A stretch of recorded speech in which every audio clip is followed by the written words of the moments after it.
কি ব্যাপার? মেয়েটি বব সেনের কাছ থেকে ফোন নাম্বার চাইলো কেন?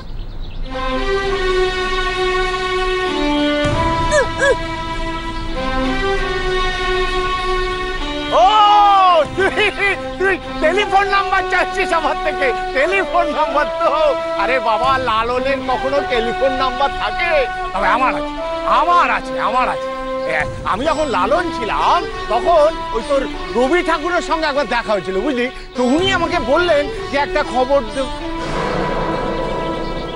তখন কি টেলিফোন ছিল আমার?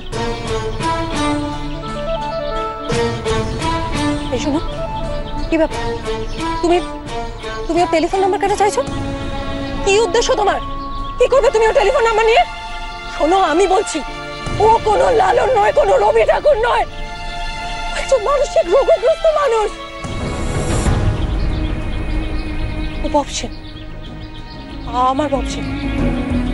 ওকে আমার থেকে কেউ কেড়ে নিতে পারবে না। কিন্তু তুমি কেন ওর টেলিফোন নাম্বার চাইছো? কি উদ্দেশ্য তোমার? কি করতে চাও তুমি? আমি কিন্তু তোমাকে বলে দিচ্ছি, তুমি এরপর থেকে ওকে কোনোদিন আর বিরক্ত করবে না। কোনোদিন বিরক্ত করবে না, কখনো বিরক্ত করবে না।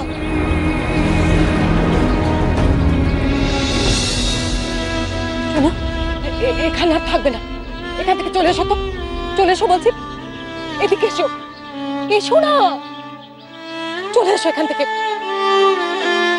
চলে এসো না। তুমি আর এখানে একদম আসবে না। চলে এসো, চলে এসো বলছি, চলে এসো, এসো বলছি।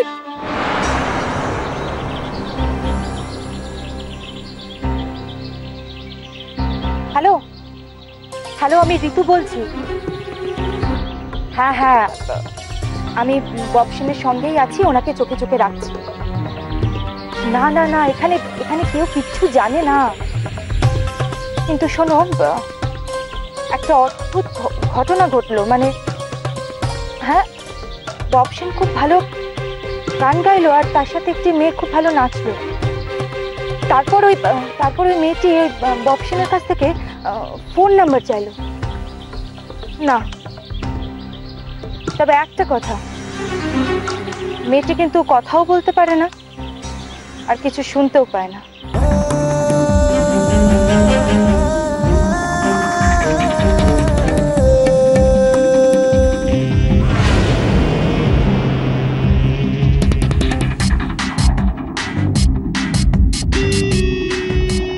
বলতে পারে না,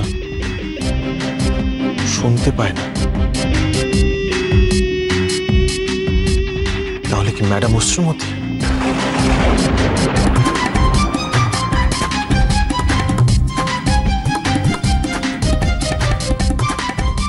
ওকে সব জেনে গেছে।